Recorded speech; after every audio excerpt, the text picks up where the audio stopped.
Mobil Jeep Rubicon bernomor polisi B2571PBP yang digunakan Mario Dandi Satrio, anak pejabat kantor wilayah Direktorat Jenderal Pajak Jakarta Selatan, ternyata menunggak bayar pajak.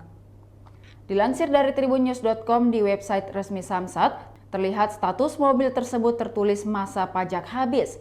Dari website tersebut, mobil mewah itu telah melewati tempo pembayaran pajak, yakni pada 4 Februari 2023, sehingga mobil tersebut menunggak pajak. Adapun nilai pajak yang harus dibayarkan yakni senilai Rp6.989.600 dengan rincian PKB pokok senilai Rp6.678.000, SWDK LLJ senilai Rp143.000, PKB denda senilai Rp13.000, dan SWDK LLJ denda senilai Rp35.000. Mobil tersebut kini jadi sorotan sebab diduga mobil seharga miliaran tersebut juga menggunakan nomor polisi palsu. Saat digunakan pelaku, mobil Rubicon tersebut menggunakan plat B120DEN, padahal nomor polisi aslinya adalah B2571PBP. Sementara itu dilansir dari akun Twitter ayah korban, ia mengatakan jika orang tua tersangka sudah datang meminta maaf ke rumahnya. Namun ayah korban mengungkap jika tidak akan menempuh jalan damai.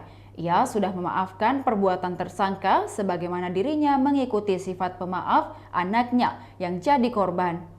Namun proses hukum harus tetap bergulir.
Demikian Tribun Hot News kali ini, saksikan berita lainnya hanya di kanal YouTube dan Facebook Tribun Timur. Terima kasih sudah nonton, jangan lupa like, subscribe, dan share ya!